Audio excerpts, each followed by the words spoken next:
Estimados jóvenes del quinto grado de secundaria, un cordial saludo de su profesor Antonio Meléndez y la toma del curso de filosofía. En el video de hoy estudiaremos el periodo helenístico y las corrientes filosóficas que hay en este periodo, ¿no? Vamos a identificar las características de este periodo y analizaremos el pensamiento científico y filosófico, ¿no? Bien, a modo de introducción, hay que señalar que este periodo va desde la muerte de Alejandro Magno, quien muere en el 323 a.C., que coincide prácticamente con la de Aristóteles. Aristóteles muere al año siguiente, en el 322, hasta que los romanos convierten Macedonia en una provincia suya, en el 148 a.C., ¿no? Otros autores sitúan el final de este periodo en la batalla de Actium, en el año 31 a.C., en la que Octavio derrota a Marco Antonio, anexionando Egipto a Roma. El periodo helenístico puede definirse como la cultura resultante del encuentro y mezcla del pensamiento griego con elementos culturales no griegos, ¿no? Recuerden ustedes que Alejandro Magno conquistó mucho territorio, ¿no? Y fue un gran imperio, ¿no? El imperio helenista, ¿no? No solo griego, sino que se fue hasta el oriente, ¿no? Incluso la India, ¿no? Tal mezcla o síntesis cultural de lo griego y lo bárbaro oriental, ¿no? Recuerden ustedes que los griegos consideraban bárbaros, ¿no? A todos aquellos que no eran griegos, ¿no? Muy bien, este periodo presenta dos características fundamentales. En el, en el plano cultural, ¿no? Acá en el plano cultural, ¿ya? El sentido de la armonía y del equilibrio de la Grecia clásica, ¿ya? Recuerden ustedes que en la Grecia clásica con Platón, Aristóteles, Sócrates sobre todo, ¿no? Es sustituido, ¿no? Perdón, hay un sentido de armonía, de equilibrio, ¿no? Se ha sistematizado el pensamiento, ¿no? ¿Ya? Este equilibrio, esta armonía es sustituido, ¿no? Por un barroquismo o expresionismo sentimental, agitado y turbulento. Por contra, ¿no? Las teorías éticas van a proponer formas de vida para alcanzar la tranquilidad del alma y el equilibrio interior de los afectos. Ya en el plano cultural, ahí se ve que ya no interesa quizás mucho la sistematización, sino cómo ser feliz en un mundo tan vasto, ¿no? Tan grande, porque al ser imperio, al convertirse en imperio, ¿no? Alejandro Magno y llevar la cultura griega a todos los rincones del mundo conocido, entonces lo que se busca ya no es quizás, digamos, cómo funciona la lógica o cómo alcanzar el conocimiento, o cómo es el proceso del conocimiento, o dónde está, o dónde se encuentra ese conocimiento, ¿no? Haciendo referencia a Platón, que en el mundo de las ideas, no, ya no interesa quizás mucho eso, sino lo que interesa es cómo ser feliz, ¿no? ¿Ya? De ahí que las teorías, el plano ético va a ser muy, digamos, muy importante en este periodo, ¿ya? En el plano político, ¿no? Entonces, en el plano político, la ciudad-estado, recuerden, la polis es una ciudad-estado, ¿no? Autónoma, independiente, ¿no? Es sustituida por la grandeza y lejana realidad política del imperio, ¿no? Recuerden con Platón, con Sócrates, con Platón y Aristóteles, pues la ciudad-estado era el centro, ¿no? La ciudad, ¿no? Digamos, era más pequeño, más, digamos, más familiar, ¿no? Se identificaban, ¿no? Todos con la ciudad-estado. Ahora ya no, ¿no? Ahora que hay un imperio que es inmenso, que es vasto, que es grande, ¿no? Ya no los ciudadanos griegos no saben si son ciudadanos de este estado o ciudadanos del imperio, ¿no? De ahí que va a salir el término cosmopolitismo, ¿no? Ahora ya son ciudadanos del cosmos, ciudadanos del universo, ¿no? ¿Ya? Eh, ¿ya? El imperio constituye el nuevo marco social de referencia para el individuo, ¿no?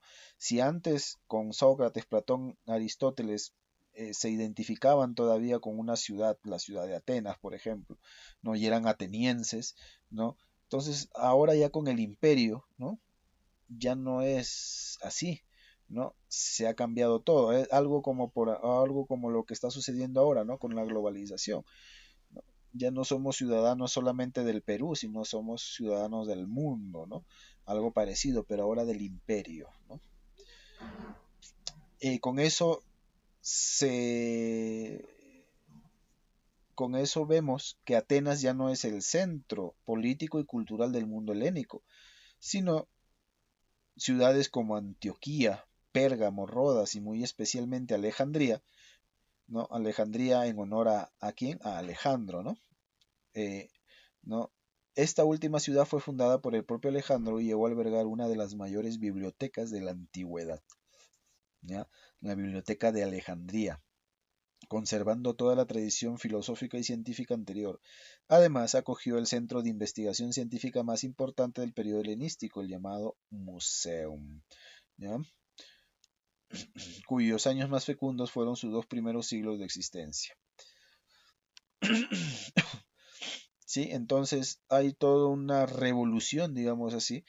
Ya no, ya el ciudadano no sabe, ¿no? Si es ciudadano de Atenas o de tal o cual ciudad, sino que ahora se empieza a vislumbrar ya de que son ciudadanos del imperio, ¿no? Que son cosmopolitas, ¿no? Cosmos, universo y politas, policiudad, ¿no?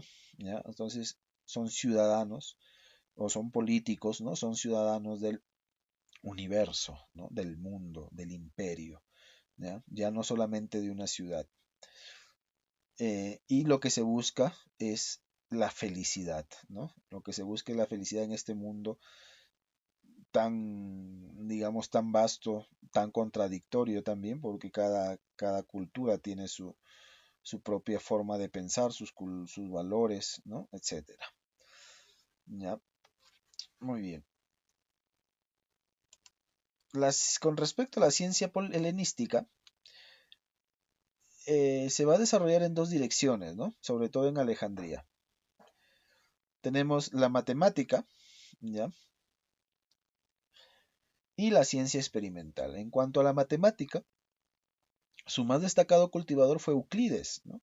Cuya obra Elementos de Geometría constituye la más acabada y ejemplar exposición de toda la geometría conocida hasta entonces, ¿no?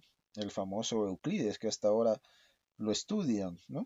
Y se estudia, ¿no? ¿Ya?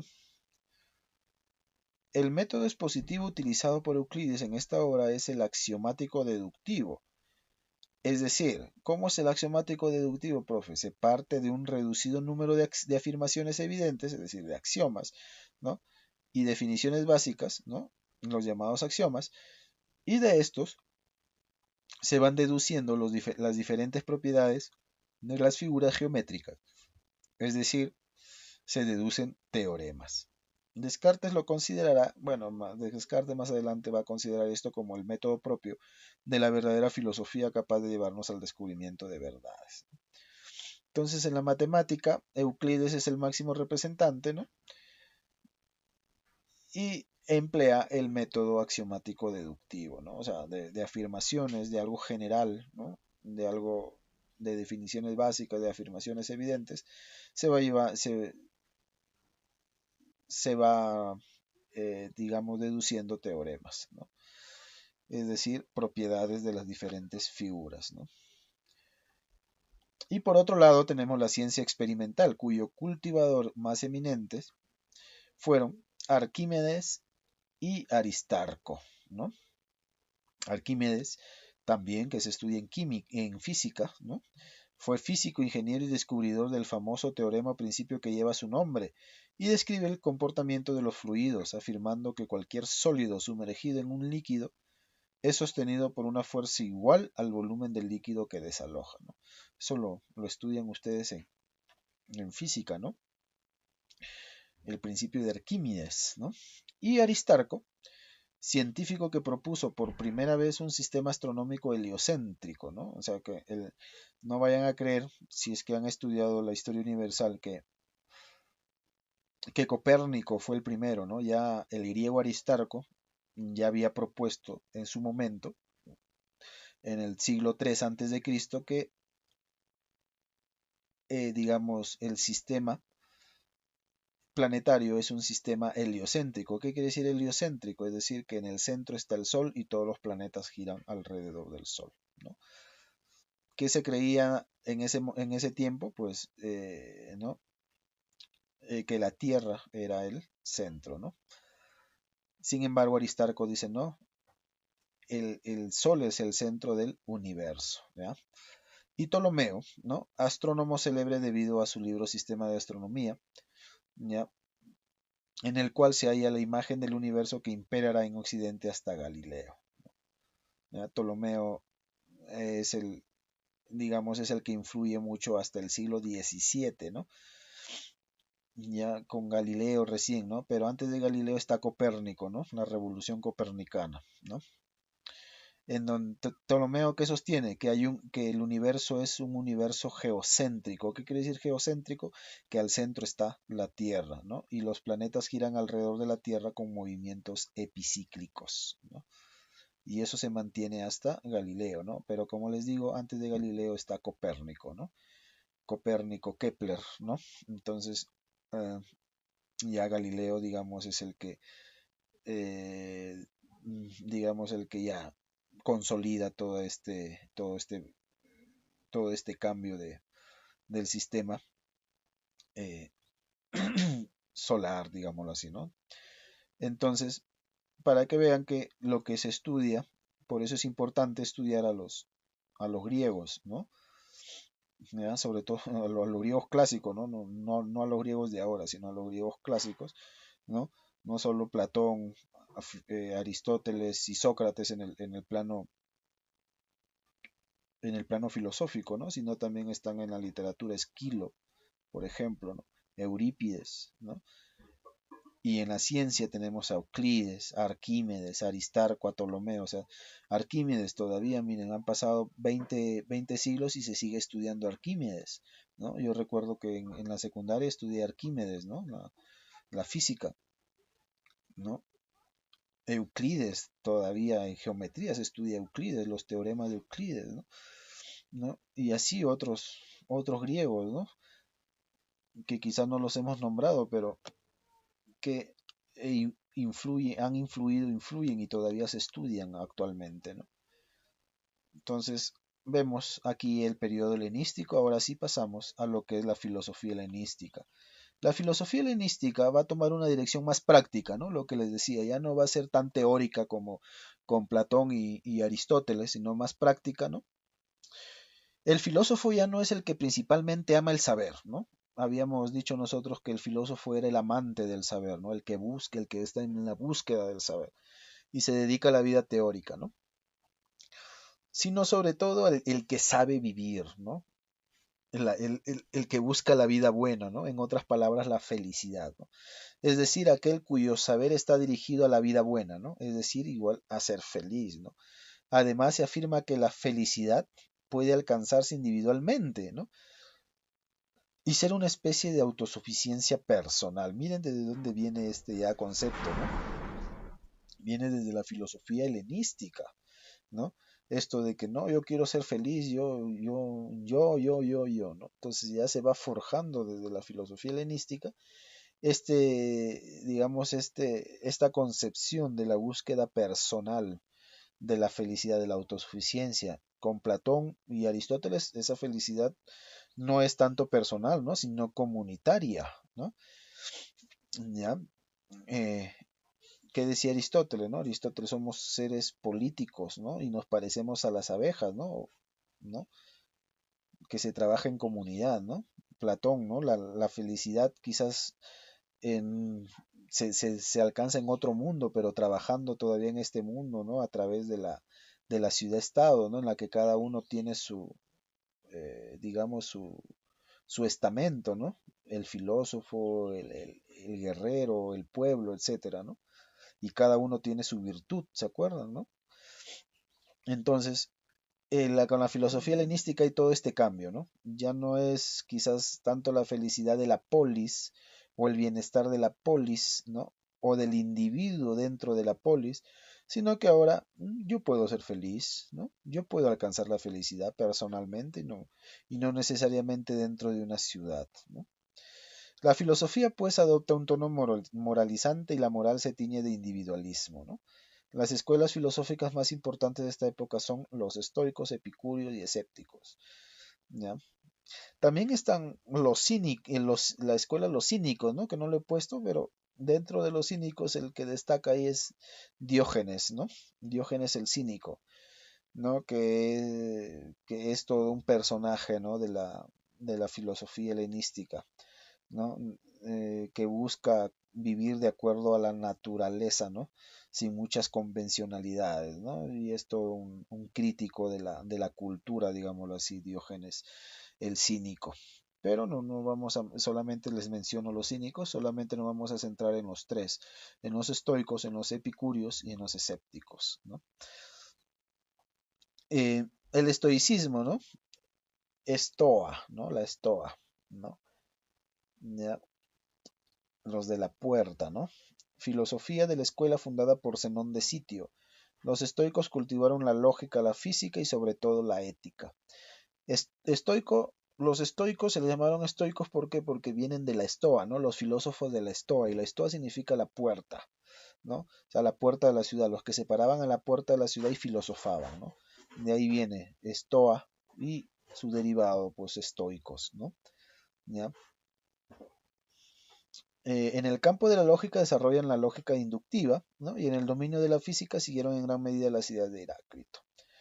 Lo que nos interesa a nosotros es el campo de la ética, ¿no? En los que ellos defienden que se debe vivir de acuerdo con la naturaleza, pero esta naturaleza no es la naturaleza que nosotros nos imaginamos, las plantitas, los árboles, los animales, no, sino la naturaleza en el sentido de que hay una razón natural que gobierna todo el universo, ¿no?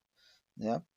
Y para vivir de acuerdo a esta naturaleza, como es una naturaleza racional, o sea, hay una razón, digamos, en el universo, ¿no? Que lo llaman naturaleza, y está dotada de razón, y nosotros somos seres racionales, entonces nosotros podemos aceptar racionalmente el orden natural de las cosas, ¿no? Y si sabemos descubrir ese orden natural, ¿no? Racionalmente hablando, pues vamos nosotros a ser felices, dicen los estoicos, ¿no? De ahí que el sabio estoico debe permanecer imperturbable, ¿no? Ante el destino y la desgracia, dominando las pasiones, ¿no? En una actitud de apatía, ¿no? Que en griego se llama apatheia, ¿no? Este es el camino que según los estoicos conduce a la felicidad practicando la virtud. Es decir, nosotros debemos aceptar lo que la naturaleza nos impone, ¿no? Pero hay que aceptarla racionalmente, no a lo bruto, no a lo ciego, ¿no? Sino racionalmente, ¿no? Y este racionalmente, digamos, hay que dominar las pasiones, ¿no? Porque a veces nosotros queremos patalear, por ejemplo, ante una desgracia, pero el estoico te diría, ¿puedes cambiar algo? No. Entonces, ¿por qué, digamos, te afliges, ¿no? Entonces hay que aceptarlo todo con estoicismo, ¿no? Una frase que se ha vuelto muy, digamos, ya muy clásica, ¿no? Eres un estoico, ¿no? O sea, aceptas todo con estoicismo, ¿no? Con valentía, con resignación incluso, ¿no? Entonces, digamos, hay que aceptar lo que la naturaleza nos impone, ¿no? En el campo político, los estoicos defendieron el cosmopolitismo, todos los hombres son iguales porque todos participan del logos productor del universo, ¿no? Lo que les decía, en el universo hay un logos, o sea, hay una razón, la naturaleza es racional, ¿no? Y esa naturaleza se nos impone. Mientras más luchemos contra la naturaleza, más infelices vamos a ser, dirán los estoicos, ¿no? Luego, todos deben vivir en una misma sociedad de carácter mundial. El estoico se considera un ciudadano del mundo. El estoicismo penetró en Roma y entre los representantes del llamado estoicismo romano. Contamos con Séneca, ¿no? El gran Séneca, el gran estoico Séneca, Epicteto y el emperador Marco Aurelio, ¿no? Miren, ve la gran variedad. Séneca, un intelectual, Epicteto, un esclavo, ¿no? Y Marco Aurelio, un emperador, ¿no? Las tres, digamos, grandes sociedades o clases sociales de aquel entonces, ¿no? El gran emperador Marco Aurelio, el estoico, ¿no? Que tiene unos escritos muy buenos, ¿no? Séneca también, ¿no? Y el esclavo Epicteto, ¿no? Que cuentan que su amo, ¿no? Lo maltrataba y una vez, le estaba, digamos, maltratando, ¿no? Y le estaba como doblando la pierna, ¿no? Y Epicteto le dice, amo, vas a romper mi pierna, ¿no? Pero él con total serenidad, ¿no? Imperturbable, ¿no? Ante los acontecimientos, ¿no? Como dice la filosofía estoica, amo, me vas a quebrar la pierna, ¿no? Entonces, y el amo seguía, ¿no? Era un amo muy malvado, ¿no? Hasta que de tanto forzar y doblar la pierna, le quebró la pierna. Y Epicteto, con total serenidad, con imperturbabilidad, con la apatía que hemos hablado hace un momento, le dice al amo, ¿no? Con toda tranquilidad, ¿ves? Te dije que ibas a quebrar la pierna, ¿no? Entonces, para que vean un poco la dimensión del pensamiento estoico. Ahora pasamos al epicureísmo, ¿no? Esta es la filosofía del jardín, ¿no? Porque lo hacían en en un jardín de la ciudad, ¿no? ¿Ya? Creada por Epicuro, epicureísmo, Epicuro, ¿no? Que duró hasta el siglo IV de nuestra era. El objetivo fundamental de la escuela es la ordenación de la conducta humana con vistas a alcanzar la felicidad. Si se dan cuenta, ambos, ¿no? Tanto el estoicismo como el epicureísmo buscan o quieren alcanzar la felicidad, ¿no? Para los epicúreos, la felicidad consiste en la búsqueda del placer, ¿no? Lo que se conoce en griego como hedonismo, ¿no? Pero sabiamente administrado, o sea, un placer racional, ¿no?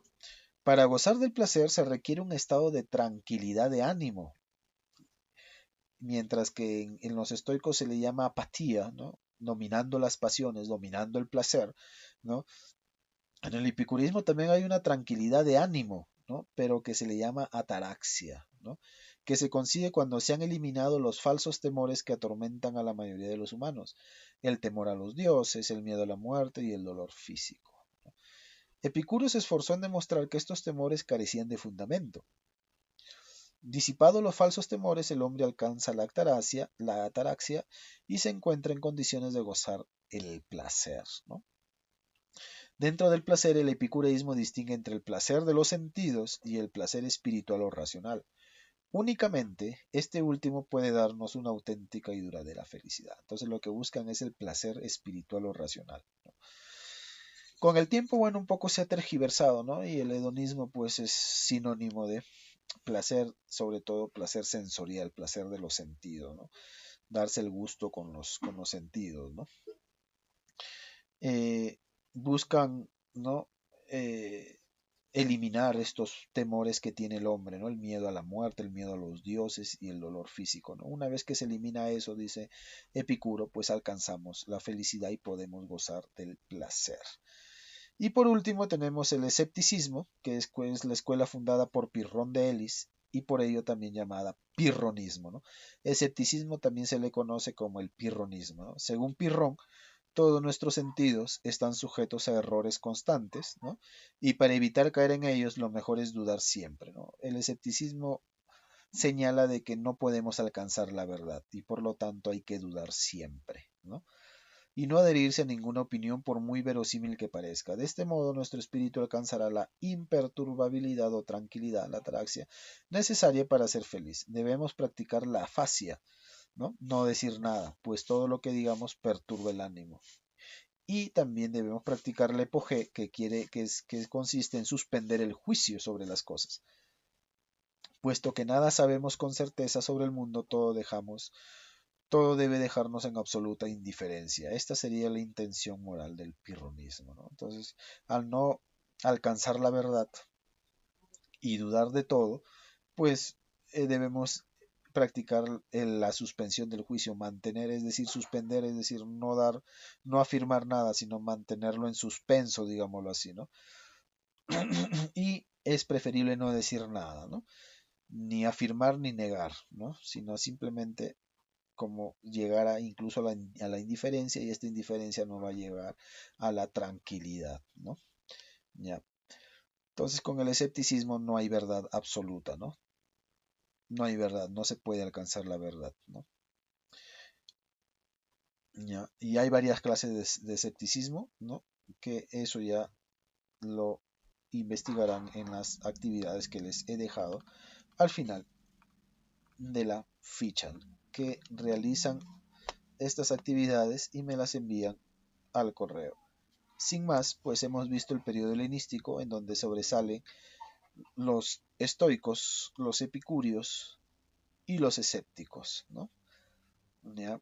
Todas esas palabritas que han escuchado no son nuevos, ¿no? Sino que vienen ya desde el siglo III antes de Cristo, ¿no? Ya están presentes. Entonces, por eso la importancia de estudiar la cultura y el pensamiento griego, ¿no? Sobre todo que hay personajes como Euclides, Aristarco, ¿no? Arquímedes, ¿no? Tales de Mileto, por ejemplo, también, ¿no? Que se estudian en las ciencias hoy en día todavía, ¿no? Muy bien, jóvenes, eso es todo. Nos vemos la próxima. Hasta luego.